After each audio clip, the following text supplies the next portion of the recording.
I mean, we can always come back and do this again, but we've gone through the questions. All Daddy's questions? Yep, gone through all of Daddy's questions. Well, is there anything else that you think would be beneficial for this oral history? I'm glad you're doing it because we need to remember, and a lot of times we forget things that happen. Because I got 3 little books that I had made. All right. Would you like to read them? Yeah. I took writing from your memoirs class. Oh, could you read a bit from them? Oh, these are beautiful. I wrote that about my sister. Okay, can we hear that one? It's me and my sister. Oh, there's all the pictures. Eva Mae was born November the 5th, 1924. She was the firstborn of Thomas E. and Gertrude King Hannon. Stories have it that she was a beautiful baby. It was predicted that she would grow up and amount to something. 2 years later, September the 1st, 1926, I made my appearance with a bang. I was a sickly thing. I was born with what was called a leaking heart. 2 years later, Thomas E. Hannon Jr. came. 2 years later, James Joseph Hannon arrived. We went everywhere together during those early years. My sister and I were dressed alike from head to toe. Our hair was combed and braided the same way. Whatever the chore my mother made arrange for us to do them together. Eva washed the dishes, I dried the dishes. She swept the floor, I did the dusting. Eva was always a good student. I tried to keep up with her. Eva graduated from high school with high honors in 1942. 2 years later, in 1944, I graduated from high school with honors. Eva received a scholarship to go to the University of Pittsburgh. 2 years later, I received a scholarship to Tuskegee Institute. Eva graduated with a degree in sociology and began working with the Internal Revenue Service. I graduated with a degree in commercial dietetics. I took a job with the city of Pittsburgh at their Leach Farm facility. Then I became the leader. I married and moved to Corning, New York. 4 years later, Eva married and remained in Pittsburgh. I was a busy housewife and mother of 6 girls. My life centered around babies, childhood diseases, school functions, Sunday school, and church, and making brownies for the PTA. Eva's life was centered around community, social service, and church activities.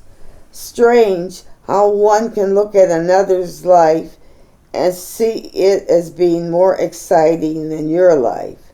I thought my life was dull and not exciting. She thought I had more going on in my life. Today, Eva is now 77, still lives in Pittsburgh. She's still busy with her sorority, civic duties, church, and community. Today, at age 75, I'm still in Corning, New York. I have places to go to visit children and grandchildren. I have finally settled down to really write. For Eva and me, life has been good. This was our last picture together. She was sick. Growing up, no one would ever think of missing Sunday dinner. It was the best meal of the week. After church, still in our Sunday best, we would gather around the table. whether it was in the kitchen or later in the dining room. In the early years, the table was set with oilcloth. As time became a little bit better, we had a real table made of a combination of rayon and linen. Out came the best dishes: glasses, knives, forks, and spoons.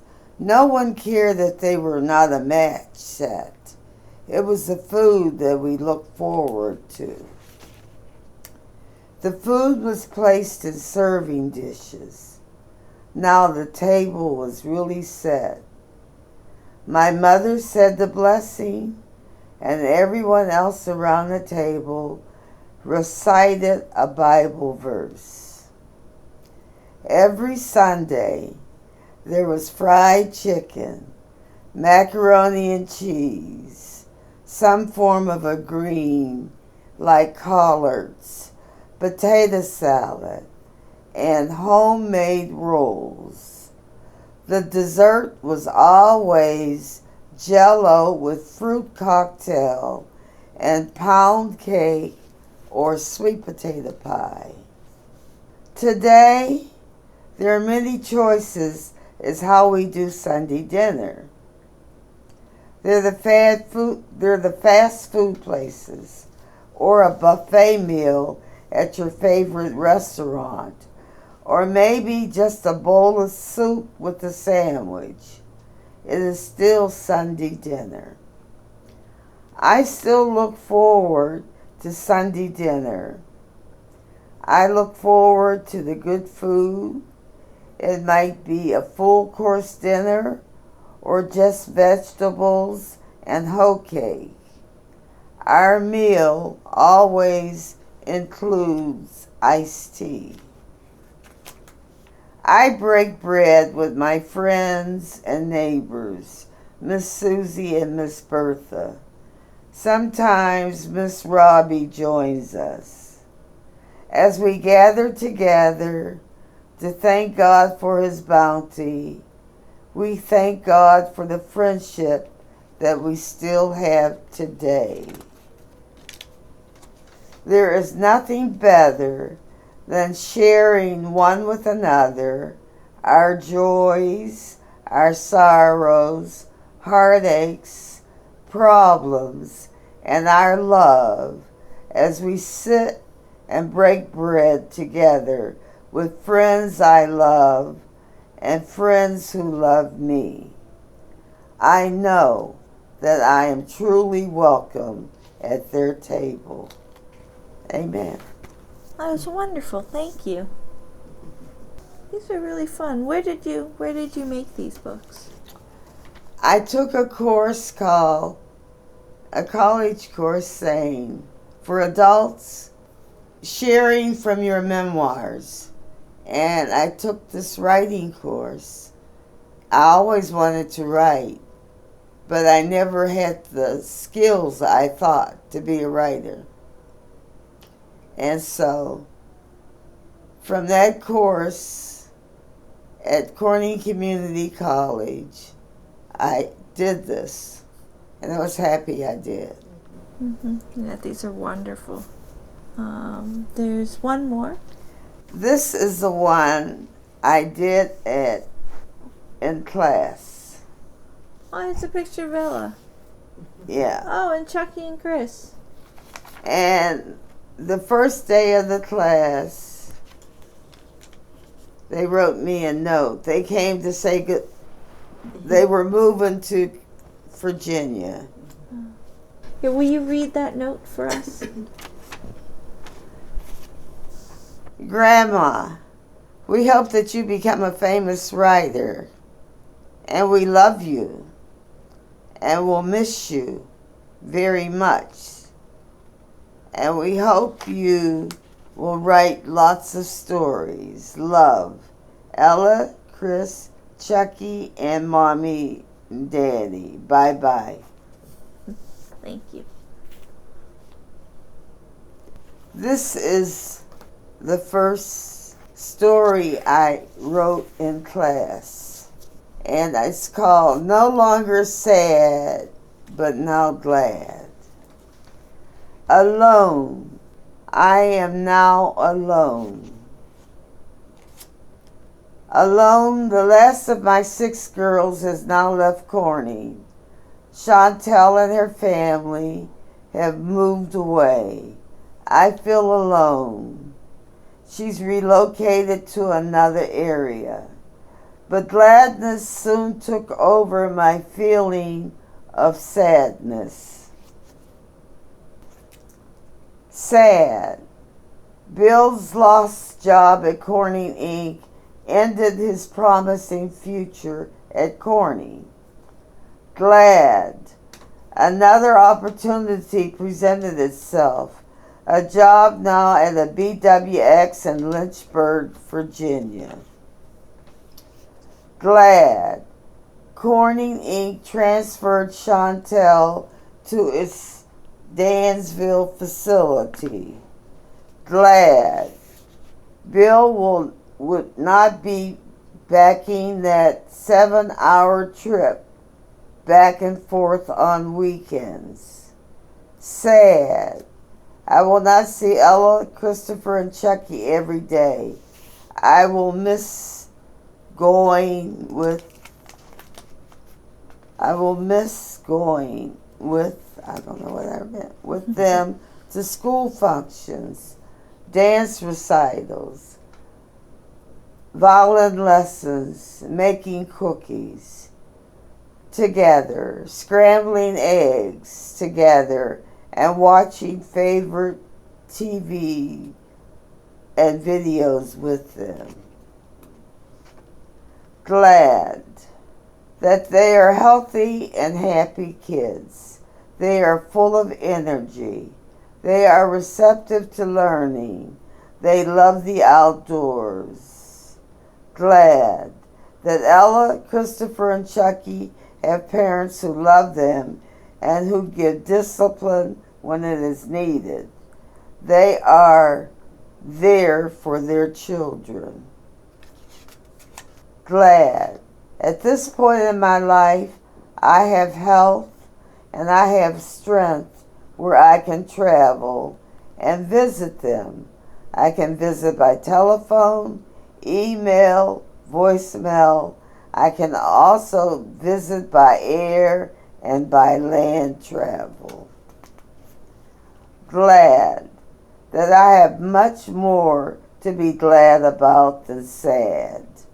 I am really counting my blessings. That's great. I saw there were pictures. Yeah. On each. You mind if I just look through? Sure, really go quick? ahead. Oh, look at that. Little baby Ella, little baby Chucky. I probably shouldn't say this on tape, but Chucky was always my favorite cousin. Not that I don't love them all very much, but Chucky was my special favorite. I think because he was a baby right around the time when I could appreciate it. Mm-hmm. All the others I was too young. He was just a smiley little kid. Mm-hmm.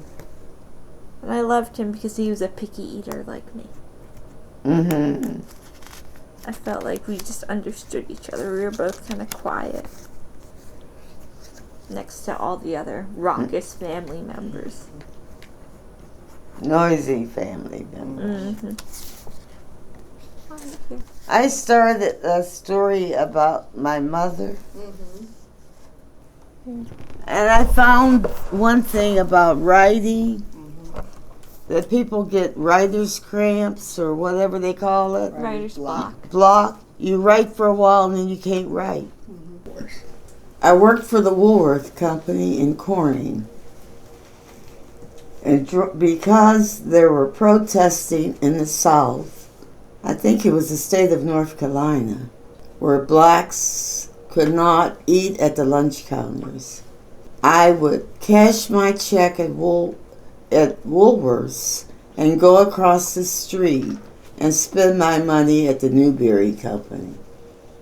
I refused to buy anything at Woolworth's while we were in that protest mood.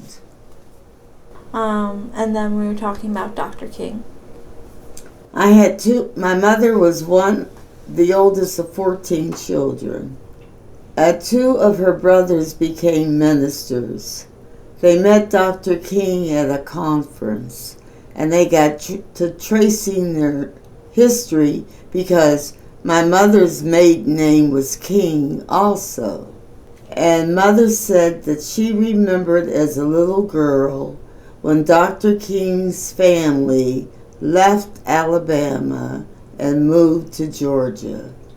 My mother's grandfather and Dr. King's great-grandfather were first cousins. And then we were talking about Brown versus the Board of Education. We were all excited back in the early 50s because there was a young lawyer who was a lawyer for the NAACP, and his name was Thurgood Marshall. And he presented the case of Brown versus the Board of Education to the Supreme Court of the United States and won. And the ruling was if it was not schools, if they were separate, they had to be equal in education. A big win for the blacks of the United States. Some of the young blacks walked through those doors. Others didn't even open the door. And then you were talking about Republicans and Democrats. When I married and moved to Corning, I was a registered Democrat in the city of Pittsburgh. My husband had a fit because he, along with his family and other members of the community, were registered Republicans. So it was not because I was a dutiful wife. I just didn't want to hear the arguments. I registered Republican. And I stayed that way until after my husband's death. My husband was a poll watcher. And that is a person who checks the polls as people vote. And so when my husband died, the Democratic people called me, and the lady said, she said, "I'm shocked, Odessa, you're a registered Republican." I said, "I know, it's all my husband's fault." But I did change my party affiliations after he died. And why were blacks Republican back in that time? Because Abraham Lincoln freed the slaves. And when you talk to any black person, they were free because of President Lincoln. And they loved President Lincoln. Well, at that time, Lincoln was a part of the Republican Party, but that didn't make any difference to blacks. They voted Republican because of Abraham Lincoln. So do you remember when there was that shift, when the blacks started moving from the Republican to the Democrats, and why? The shift came, I think, with the President Franklin Delano Roosevelt, and it continued that way. They start looking at the Democratic Party as being more of a party for them, and looking at the Republican Party as being the party of the rich. And didn't it continue with Lyndon Johnson and the Civil And Rights Lyndon Act? Johnson, and when Lyndon Johnson nominated and it was received and put Thurgood Marshall on the Supreme Court, that was another notch for us as black people. And Johnson, he's passed the Voting Rights Right Act, acts. the He did Civil all Rights that. Act, Medicare and Medicaid. he insisted that the hospitals in the South, in order to get Medicare and that federal funding, had to desegregate. Well, the Medicare Act was part of Lyndon Johnson's plan.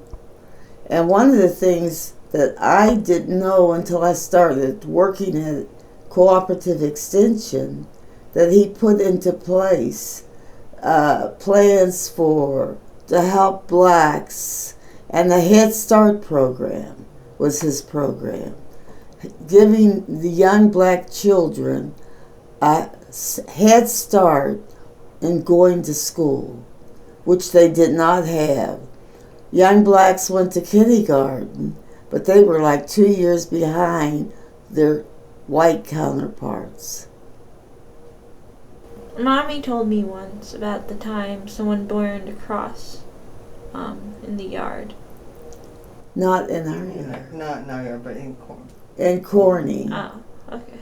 Can you talk about that? The cross burning happened to be in Horseheads, and it was not in Corning proper, but it was at a professor's house who worked for Corning Community College, and a cross was burnt on his house. But also, there was that swastika, the German mark, on pavilion at the Denison Park, where the Corning people were having a picnic, the blacks. And those were two things that were horrible things that no one ever thought would happen in our area. Do you remember any other instances like that? No. Not that serious, no. How about when they wouldn't serve Daddy a drink at the Legion Oh, Hall? well, Charlie was with some people from the post office, executives, and with a member of the Elks Club in Corning, and they went to the Elks Club for a drink, and because there was 2 black men in this party, the bartender refused to serve them. It was their policy in this private club not to serve blacks. What year was that? It was before the flood. I'm not sure the year, about 65, 66. But after the flood of 72, if your house was flooded, you could receive a loan from the government. And they set up their office in the Elks Club on Walnut Street in Corning. One of our black friends, whose house was flooded on 2nd Street, refused to go and get the money because it was at the Elks Club. And you know what happened? Those people came to him, to his house, and so that he could sign his loan, because he would not go to the Elks Club and do it. Grandpa wrote an article for the paper about that Elks Club incident. He did. He wrote about the incident, that here he was, an official from the post office, and they were invited by a member of the Elks Club, and how they were denied their services. Yes. Tell us about Shirley Chisholm and running for president. And Daddy being a delegate. Shirley Chisholm, a black congresswoman, ran for the president of the United States. And she came to Corning. She was invited to Corning by, I don't know which committee, but the black community was trying to find a place that would host her. We looked at Corning Glass Center, and they did not do political things. So we had Friendship Baptist had a hall on Market Street, a little recreation hall, and there we hosted Shirley Chisholm's meeting. It was exciting because we had never had a political person of her stature to come to our town and we could host her and meet her. Oh, and Karen was there, And apparently. yes, Karen, you and Tulu and Poochie, Daniel, Taylor, you guys were all in the audience. Yes. It was something different. It was great for us because we were just beaming with joy. What was it like after all 6 girls left the house? When all the girls left the house, it was lonely. And it was the thing, I had never been alone before. There was always somebody around to make noise. And when Chantel went off to school, the last of the 6 girls, there was nobody but me and Charlie and a dog. And it just seemed different. I couldn't cook because I always had to cook for 8 people, and now I was down to 2 people. And a lot of times we didn't cook anymore. Every Friday night, if you wanted to find us for dinner, we were at Sorge's restaurant having fish and spaghetti. And we did that for years. And Sunday, if you cooked the dinner, it was so big, you had it all week. But it took some doings to get used to just the 2 of us being in the house. We didn't have to listen to loud music. There was no kids running in and out. It was quiet, real quiet. It was almost unbearable quietness, but we made it through. How did you make it through? The 2 of us. He would be out in the back room or up watching on his computer, and I'd be down in the kitchen sitting, watching TV or talking on the phone. But at that time, too, wasn't Daddy doing some traveling, and didn't you get a chance to travel with him? Yes, I did. I did limited traveling with him. I only went when he drove, but he was able to travel and go to meetings that had to do with civil rights or part of his job at Corning. And he loved it. He loved every bit of it. Yes. What are some of the places that you and Daddy went? Well, other than visiting our children, I got to go to Miami, Florida, which was great, and put my feet in the Atlantic Ocean. I will never forget that. I had never been to Miami before, and then I got an opportunity to go to Los Angeles, which I was just delighted to be able to go. Those were places I thought I would never see. I had been to Chicago, and I had an opportunity to go there. And this was all with the civil rights? No, this was with part of his job at Corning and his civil rights. And since then, after Daddy died, you continued to travel. Where'd you go? With family. My children moved around. I have a daughter in Savannah, a daughter in Atlanta, a daughter in Westchester, Pennsylvania, a daughter in the D.C. area, a daughter in Kingston, New York. So I had an opportunity to go to all these places where my children are located. And I have a daughter in Minnesota where I've been able to go. And then I would take trips back and forth to Pittsburgh, which was good.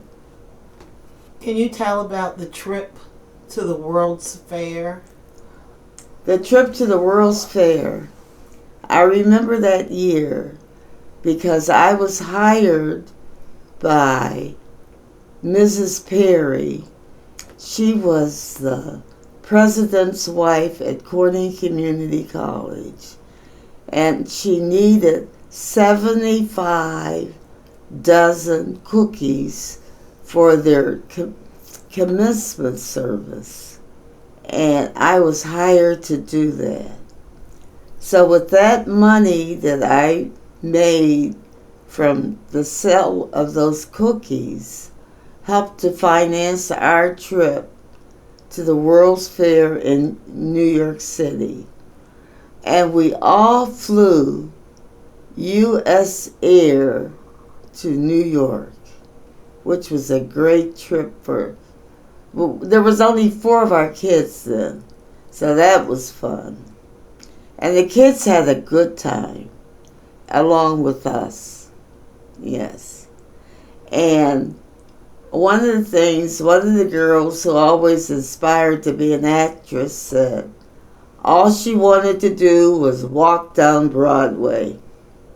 We got a chance to see the Rockettes. We saw a couple movies. And we just had a good time in New York City for 3 or 4 days. You should have seen Daddy hand. And he was like, I remember getting on a plane and he had on that little hat.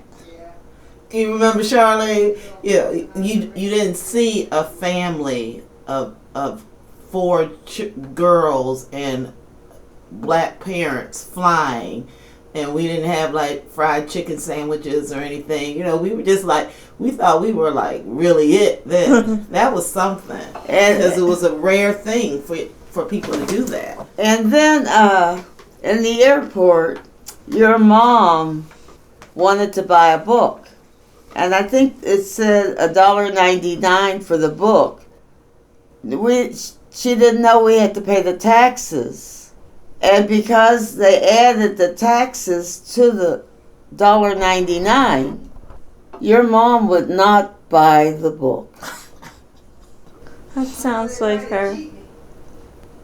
Sounds like your mom? Yes, it does. But we had fun. Yes. We saw that exhibit at the World's Fair, but we saw a movie about the yellow Cadillac. Solid gold Cadillac. Solid gold Cadillac. Mm-hmm. Was that Ingrid Bergman? No, it's Judy Holliday. Judy Holliday. And coming back, we couldn't fly direct to Corning, but U.S. Air from the Kennedy Airport to Corning, we had to go into Albany and then fly that way to Corning. I think that was LaGuardia Airport, or Newark we flew in. It was Kennedy then. It was 1964. Oh, they changed the name. Okay. It was 63. It was 63. Okay. They had already changed the name before he died? No. Because this was before he the died. assassination. Yes. What was it called? Newark. We flew into Newark, New Jersey. To LaGuardia? No, Newark, New Jersey. Newark? You don't remember. You I wouldn't do even buy remember. the book. I was on the ball. Nobody's going to cheat me. You know, you didn't know 3 about cents taxes. extra. Well, we didn't have sales tax. I'm gonna pivot, I guess we'll say. And can you talk about the birth of your first grandchild to the birth of your last? Oh, good Lord. Well, I mean, That's not like like 80 years long. I know, not. Charlene, this Hannah's interview. Let her ask. I just want to. No, I don't want to hear She doesn't like. remember every birth, but How do you you should know? talk about Mardupe. That would be nice. Yeah, I know. That's what I'm saying. I Yeah. mean, maybe just talk about the first and the last. Who was the last one? I guess. Vicky. Man, how long is that? From 1980. 72. Was Mardupe to Vicky is how old is Vicky now? 13. 13. That's a long ass time. So 72 to 99. All right, here. Can you just say that? And Well, then- my first granddaughter, we sent our first daughter off to college. And after 2 years of college, this guy says, I would like to marry your daughter. We were fit to be tied. I had a dear friend whose name was Joyce Lubo. And I talked it over with Joyce, and I said, I wanted her to graduate from college. And Joyce said to me, well, Odessa, she can still graduate even if she's married. And I thought, oh, the babies are going to come. And I'll be a grandmother before I'm 50, which I was. But Madupe came, and we just loved her. She was everybody's special child. We thought she was just the it as a grandchild. And she was smart. She was pretty. You could love her, and she was just everything. But at age 7, Madupe's death ended with an accidental drowning, and that crushed us. But we got back up somehow. I don't know how we did it, but we got up and we survived. And I think the reason we really survived was because of Jeannie and Modeli. They really and truly loved one another. That there was no blame. It was hard for them to accept the death of their baby, the death of our first grandchild. But somehow God saw that everything worked out. And for that, we've always been grateful. So Madupe was our first grandchild. And Victoria, who is now 13, is our youngest grandchild. And then in between, we had beautiful grandchildren that we love dearly. And I do hope that we made an impact on their lives, that they remember some good things from their grandpa and their grandma.